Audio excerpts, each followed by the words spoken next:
Apa itu jin asyik? Secara ringkasnya, Ana nak terangkan kat sini, ia merujuk kepada jin yang mempunyai perasaan kasih, cemburu atau ingin memiliki seseorang manusia. Dalam sesetengah kes, ia dikatakan suka mengganggu manusia tersebut dari segi emosi, mimpi dan fizikal. Penting dalam Islam, hakikat kewujudan jin ni adalah benar, tetapi hanya Allah yang Maha mengetahui perkara-perkara gaib. Istilah jin asyik adalah istilah budaya dan pengalaman perawat itu sendiri, bukan istilah rasmi daripada Al-Quran. Mengapa dia dianggap mengganggu? Menurut perawat ruqyah, jin asyik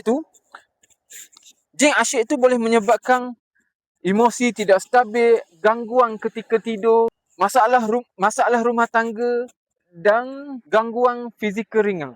Namun semuanya bergantung pada Allah Subhanahu Wa Taala. Jika dia berkehendaki, maka terjadilah. Mudah-mudahan perkongsian ini memberi manfaat kepada semua. Jangan lupa like, share and subscribe jika perkongsian ini memberi manfaat pada semua. Assalamualaikum, jazakallahu khairan. Ikhtiar dengan ilmu, sembuh dengan izin Allah.